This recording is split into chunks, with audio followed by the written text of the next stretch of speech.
walking is a part of my recovery because it helps my overall, it helps my mental, it helps my emotions, and it gets me going. I love walking in Manhattan, so now sometimes I'll just get out at the 96th Street station and walk down to 42nd Street with the lights and the signs. Then it's, oh, this feels good, then I want to go another block. You start with something small, and then before you know it, it just becomes a part of you. And you'll be walking when everybody else don't want to walk.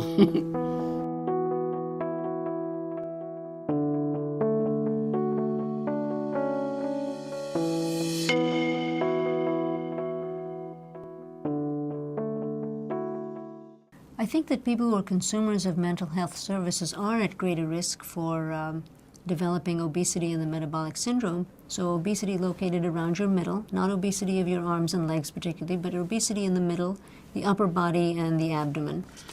And what does that mean? From a very functional point of view, that means you have a pot belly. High blood pressure goes along with that.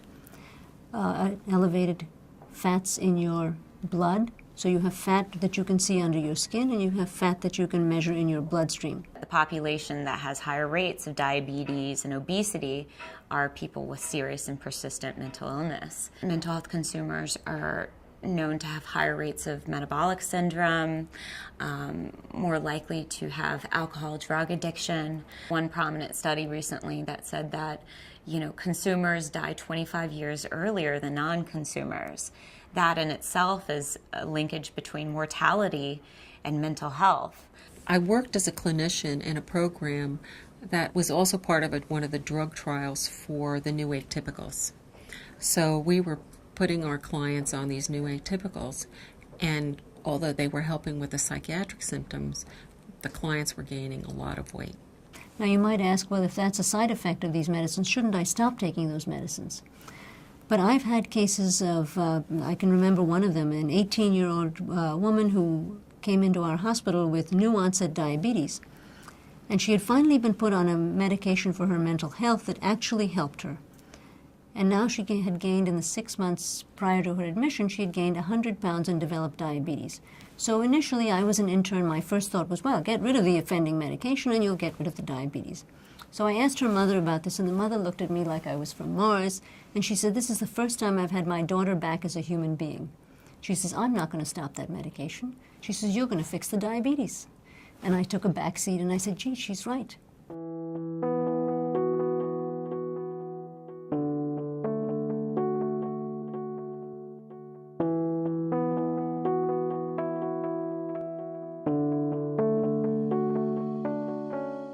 Last year I was at a conference up in Boston, and I heard this incredible speaker from Harvard talk about metabolic syndrome and what the causes of it were and some ways to combat it. And it made me think more about walking. For people who live with mental illness, it's always been about the mind. And now there's a mind-body, more people have a mind-body connection. When I find I'm trying to multitask or do too much, that starts pouring in immediately. The brain starts going, and then I have to just distract myself, and it's not good. But when I'm calm, or if that starts to happen, I go right back to meditating or yoga or eating well or doing something, then it calms down again and I'm fine. So that's also part of wellness for me. I just really seek to enjoy life. I seek to stay on top of the illness and don't let it get on top of me again.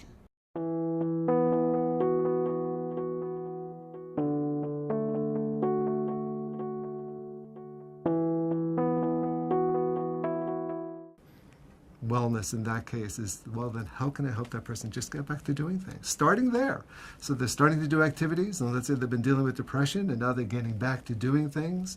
Maybe the depression begins to lift a little bit, and then all of a sudden, wow, there's a new possibility here that I never thought about. And that's the kind of thing I view in our role as an occupational therapist, is a lot of times people can't see the other possibilities. So if I can find what that person's interests are, and then it becomes a real collaboration between that individual and myself, we can explore new possibilities that they perhaps didn't think were there. Medication, treatment, verbal treatments, occupational therapy type treatments, activity treatments, and now exercise. that becomes a really big part of it. And that's where the walk comes in, to get people moving. Let's say if we participate in this walking program, so and we maybe just start doing 3 minutes a day in the beginning. And once you start to feel more energy, we can then help redirect it to hopefully helping people make that connection to seeing that as I feel better, I'm starting to sense something different within myself. Because then once somebody's got a hope and a dream, then you can help them kind of take the little steps to get closer to it. And that's what I think OTs really do, help people take small steps to get to that dream that they have.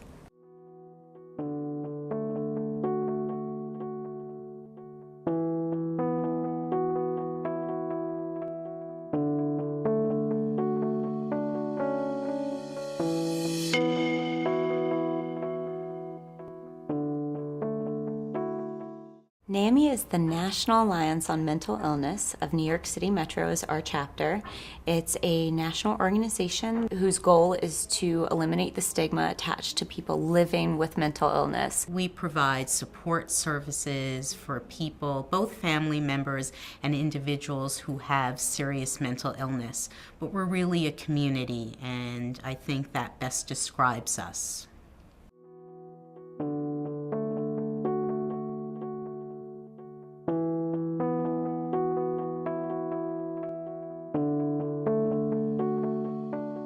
For people who haven't done any physical activity, it's wonderful if they can go through a program where they begin exercising, they do it in smaller increments, and they have a goal, something to look forward to, where they can come together on the same day and do a major walk. The program is OTs Walk with Nami. It is designed to put together a 12-week walking program to get clients started moving. And it also is going to allow us to join Nami on their walk, which they're going to do in May. The first goal of the walk is to fundraise for the organization. Everything we do, all our support services, our education services, everything's free of charge. And having a walk really allows us the flexibility to provide the programs to really meet the needs of the diverse communities in New York. We have a website called NamiWalksNYC.org where people can create their own walker webpage and their own team page and put their photos up on there. They can fundraise from the same page and send it to all of their friends and family members and show them what they're doing. And then this year we've created a Facebook page. A lot of people are using Facebook.com now to have dialogue and just to speak to each other and to get to know each other because it is a networking site. So I think we're trying to take advantage of all that the internet has to offer.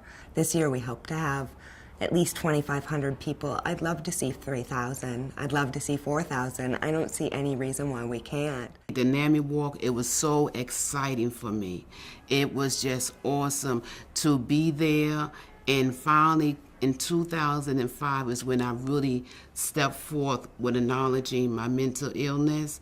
And so the walk was another way of acknowledging the mental illness and all of us coming together. It was fantastic.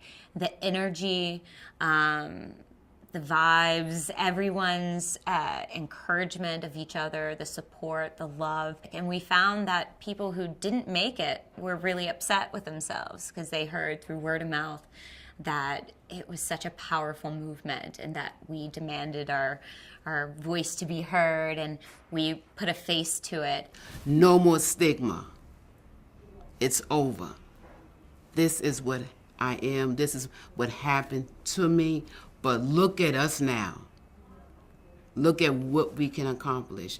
We're still people, and we still have a life. That pride that comes with being out there and sharing, hey, I'm a consumer. Hey, I have a mental illness, and I don't have to be ashamed, and I can walk with all these great people. You're coping with some of the, scariness of the illness by not isolating. You're out there walking, and you're sharing yourself and your story and your journey with other people. And to be with NAMI and everybody so united, it was love.